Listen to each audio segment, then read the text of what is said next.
Hey Oliver. What? A new game came out. I swear to God, if it's an open world game. It's open world. Oh. It's got zombies in it. Oh. You clear bandit camps. Oh. You tag enemies. Why? You hide in tall grass. Why? No, I'm not playing it. I'm not playing another open world game. I'm not doing it. Sony exclusive. Okay, I guess I'll give it a shot. Good enough. Once again, it's time for the most original game ever made. Craft supplies and fight for survival in the new post-apocalyptic open-world game, Days Gone. Hello ladies and gentlemen, my name's Oliver. And you know, I was going to start this review with some sort of stupid joke like, Days Gone, yeah, I want him back. But, you know, after spending 60 hours with this game, I've kind of come to the realization it doesn't deserve it. It's really not that bad. So, up to this game's release, I was looking at all the gameplay and I was just dreading this shit. I was like, oh my god, finally Sony's gonna break that good game streak. You know, you look at it and you realize it's just every open world game ever. You clear camps, you hide in tall grass. And even though it is completely uninspired and repetitive, I liked it. What I said before this game's release was, if the story's bad, it's fucked. But if the story's good, it can save itself. And it is. It's probably the best zombie narrative in a game since The Last of Us. I mean, don't get me wrong, it's not The Last of Us. But do understand, I hate zombies. I think it's the most overdone thing ever, and it just needs to go away. So the fact that you managed to keep me interested for 60 hours is pretty impressive. This is probably one of the most interesting games I've seen in a long time from a critic's perspective. It's interesting to see how the video game journalists didn't like it, but everyone else I've seen play it enjoys it. I've seen all the opinions on this game all over the internet, but let's be honest, none of those matter because, unlike everyone else on the internet, I actually know what I'm talking about.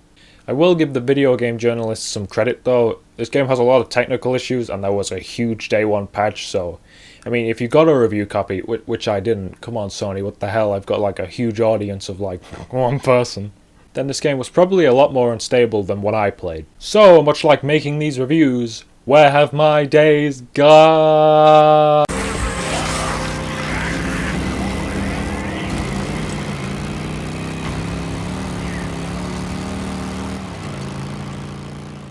There is a lot of things you can pick on Days Gone for. The game was delayed 3 times and it definitely shows, but this is not a lazily put together game. It's very obvious they spent a lot of time on it. It may not be the quality of a Sony exclusive, but it certainly has the budget of one.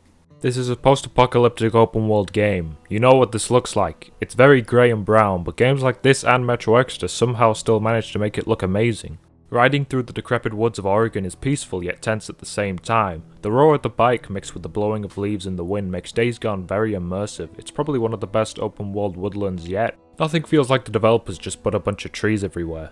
The world feels genuine and is a breath of fresh air from the overdone destroyed city environment. The game is full of small details that add a lot to the world building. Driving down a highway and seeing demolished roads and corpses lying around helps the player really feel like the world has gone to hell. I like the sound design of the I'm sorry, the freakers. The freakers. More freakers come out. Freakers are alive. Freakers. The Rippers want to be like the freakers because the Rippers worship the freakers. That's the first and last time I refer to them as that throughout this entire review. I know The Walking Dead calls them walkers, but you didn't have to come up with your own goddamn name for it. They're zombies, goddammit. Anyway, the horrible screeching and growls is fantastic, as well as the grotesque design of them. It is generally really cool to see a massive horde of these things walking down the side of the road. I do however think the guns could have sounded a lot better. None of them really have that loud impactful sound to them, and the music score is nothing special. Every cutscene, which there are a lot of, is well acted and believable, and the motion capture is phenomenal. Like most Sony exclusives, the presentation is outstanding. This is what a AAA game should look like, although Days Gone does have one big issue. It's buggy. Like, very, very buggy. What kind of a world is this? My game has destabilized. Oh no. It didn't load anything. Oh, let me do that. Oh no. Overdrive forward. Anything? How do I get out of this hell? The trees, they don't load in. Oh no. There's supposed to be a thing here, but the game didn't load in. Oh no. Oh no.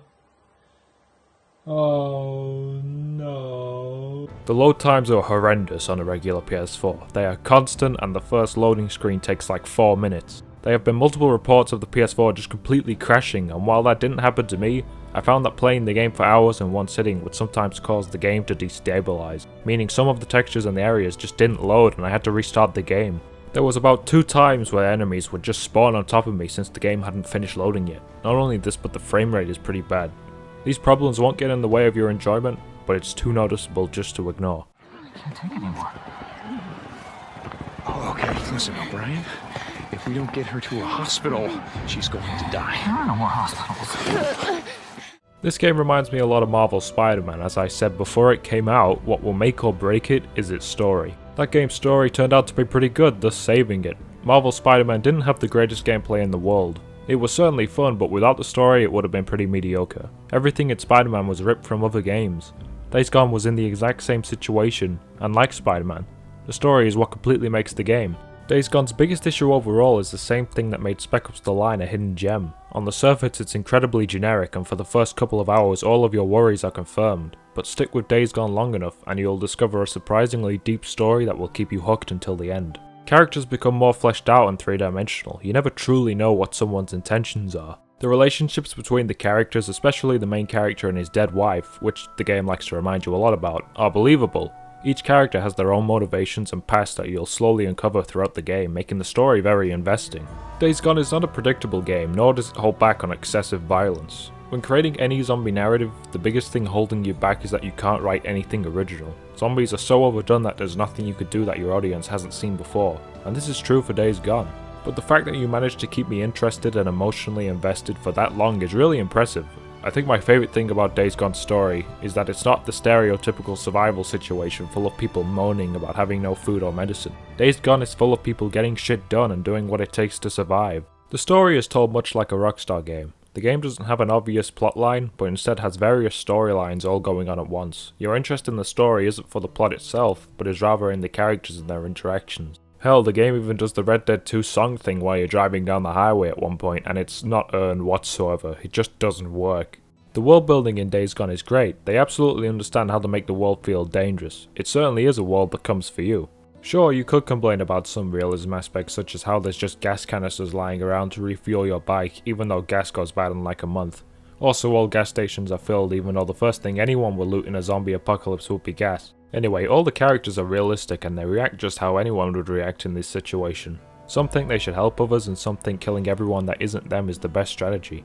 That conflict is constant in Days Gone, and it makes for a compelling story. Learning about the infection and discovering new zombies is exciting. Of course, there are a ridiculous amount of bandits and enemy factions roaming around, some of which are quite interesting. Deacon St. John, which is the best biker name ever by the way, completely makes the game's narrative. In the beginning he comes off as a bit of an asshole, but as you uncover more of his past you start to see why he's so cold and remorseless. He has this constant conflict in him about what's right and wrong, and it shows in his actions. When taking out bandit camps he mutters to himself like, "Yeah, you like that, you son of a bitch, I'm gonna kill you all." And it adds so much to his character, so you don't feel like you're just playing as some guy.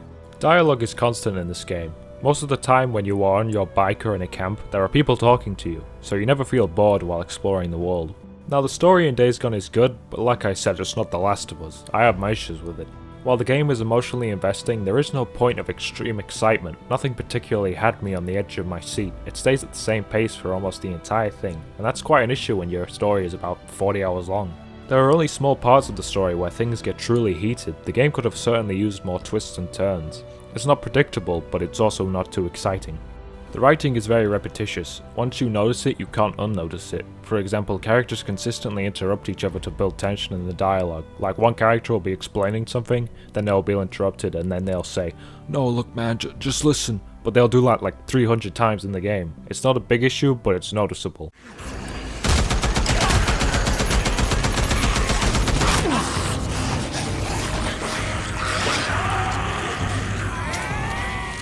Okay, this is where it all falls apart. I'd like to take a second to talk about another Sony exclusive open world game called Horizon Zero Dawn. Horizon Zero Dawn is a very good game, but gameplay wise, there ain't a fucking thing original about it.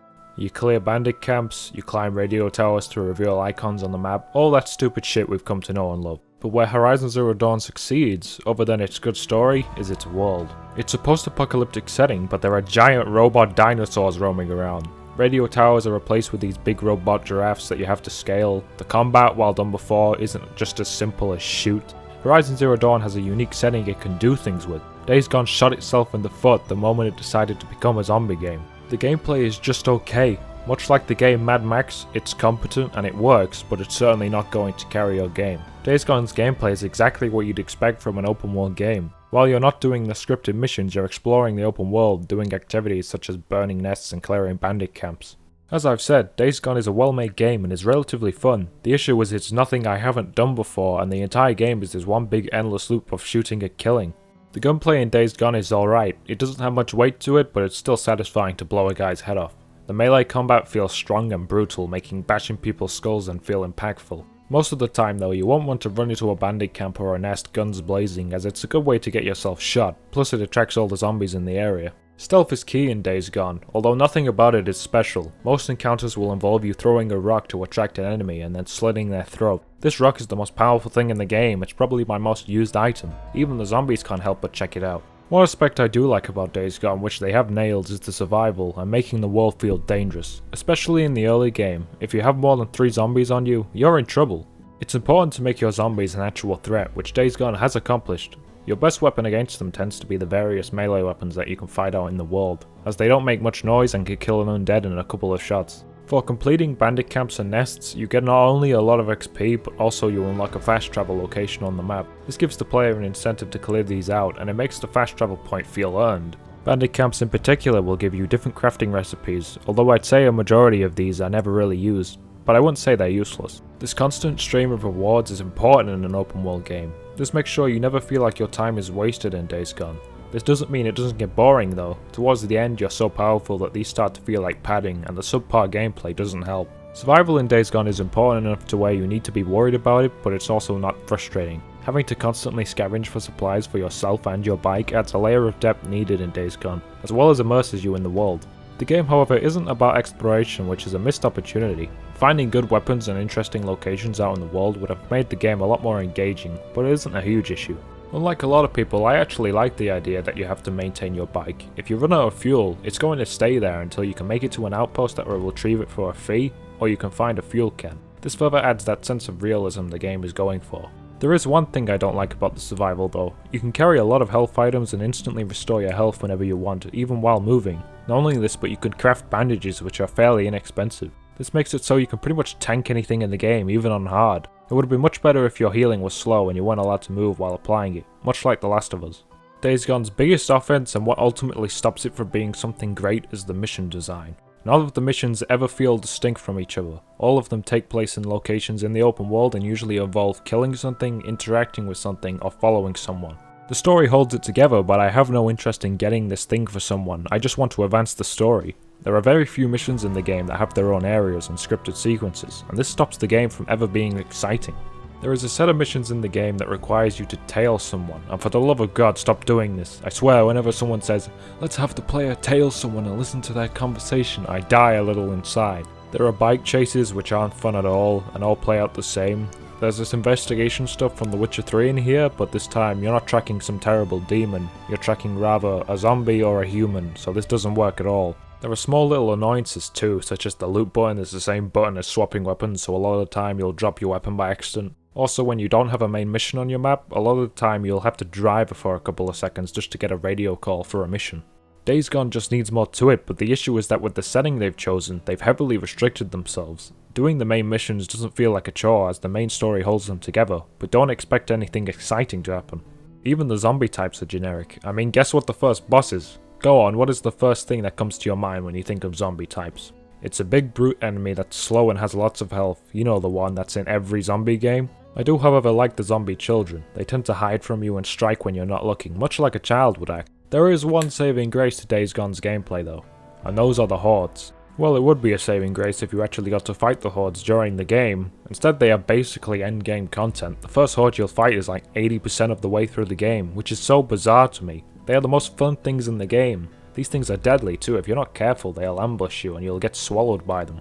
Firing an entire LMG clip into these things is very satisfying and a lot of fun. Sadly, there isn't much reason to do them because they are at the end of the game. You're already powerful enough, so there isn't really any reward or incentive to do it. These should have been introduced halfway through the game, especially since you advertised it as a main feature. Hell, it was the first thing we saw when you announced the game. The progression system for Days Gone is handled pretty well. Doing jobs for a certain camp will earn you camp credits and your trust level will go up, but only for that camp. Credits and trust will allow you to purchase pretty much everything: weapons, upgrades for your bike, fuel and ammo. This sort of creates this realistic economy in Days Gone, which also stops you from becoming incredibly powerful right off the bat. All of these upgrades feel important and are quite useful, making the grind of leveling up feel worth it. This is something most open world games get wrong, so it's good to see one that's actually balanced properly. Upgrades for your bike consist of things like better engines, tyres and fuel tanks. This makes travelling much easier. There is also a fairly large variety of weapons to choose from. Out in the world you'll find these items known as Nero injectors, which will let you decide if you want to upgrade your health, stamina or focus, with focus being how long you can stay in bullet time. Along with this there is of course the skill tree. Days Gone's skill tree doesn't consist of skills that give you a major boost, but they're important enough to the point where you'll want to plan what you think you need the most. Although it's not that interesting, this is the way you want to design a skill tree. Most games have skill trees simply because everyone else has one, so they end up feeling tacked on. The gameplay in Days Gone is well made and at times quite satisfying, but when you get to the point of clearing your last bandit camp, your brain starts to go on autopilot. It starts to feel more like checking boxes than actual content you want to do. Speaking of checking boxes, there are an absurd amount of collectibles in the game, which I would be fine with if they actually gave me some reward. Most collectibles require you to just hold square on them and they don't offer you any sort of information or XP. Thankfully you only need 75% of them for the Platinum Trophy, but I don't know why you even bothered. Completing every bandit camp, nest, side mission, etc. will take you a very long time, so you will certainly get your money's worth, but just understand towards the end, it gets quite stale. Days Gone is a game I feel very sorry for. I have quite a soft spot for it. It's well made, well detailed, the story is interesting, but the gameplay and the setting are just so generic. I really did enjoy Days Gone though. I mean, it's better than Dying Light. Oh, come on, it sucked. 6.5. Wait, that's the review score IGN gave it. What have I become? Fair though, a 6.5 from me and a 6.5 from IGN are very different things. If you aren't sick of open world games yet, I can recommend it at full price. There's a lot of content here and it's all consistent in quality, but if you are sick of them, I'd still suggest you get it on sale because it doesn't deserve to be looked down upon like it's Far Cry New Dawn.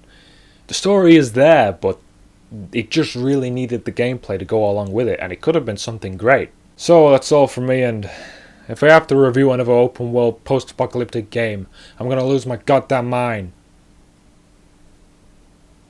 Oh, for the love of fucking God.